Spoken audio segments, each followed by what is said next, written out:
so ito na nga. Grabe, ang lakas ng bahay. Hindi nakatuloy yung, ano, yung mga kasama ko. Tapos isa lang yung nakatawid. Oh, ha! Okay! Di kaya! So, try natin. So, try natin dito banda sa may bandang kan, sa ulihan. Kasi baka kan. Yan, so ito. Nakabalik sila. Grabe ang lalim. Kasi halos hindi na makita yung bato. Yan kasi pala tandaan namin. Ha? Sana kasi mabigyan to ng magandang tulay dito. Kasi nga mahirap. Oh, grabe. Hindi kayo makatawid ng maayos. Dito na lang kami. Uy! So, mahirap mag-video kapag ganito. Kasi baka mabasa yung cellphone. Saka hindi naman naka-waterproof. Kaya susundan na lang natin sila. Kaya naman to dito banda. Kaso lang.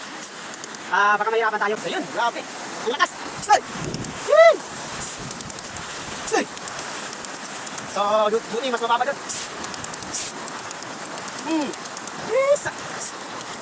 So, hindi kaya. Papaano na lang tayo dito. Hirap, hindi ko tumutuloy yung kabayo. Sobra. So, ito. Ewan ko na lang. Kasi, grabe, galing. Kadang! Ay! Ay! Anak lang! Ay! Anay! Sige, banatan mo, Oscar! Ay ko! Ang lalim, par! Grabe, sobrang lalim! Sobra na! Sobrang na malalim! Sobra na! Bilisan mo, grabe! Hindi kami nakatawid doon. Doon kasi yung dating tinatayo namin. Pero ngayon, dito kami nakatawid sa may bandang kurihan kasi grabe talaga.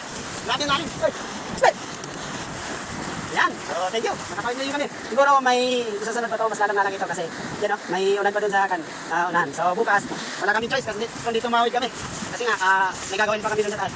Tapos bukas din ng hapon, papaba din kami kasi may gagawin din kami dito. Kasi election naman may Lunes, kaya mahirap talaga. So siguro, ang naisip ko, hindi na lang ako magdadala ng kabayo. Iiwan ko na to, yung kabayo. Tapos lalakarin ko na lang doon. Since nakasanayan naman, nilalakad ko lang. O nilalakad lang namin. Tapos, yun lang siguro. So hanggang dito lang to, kasi at least nakatawid kami. Bye-bye!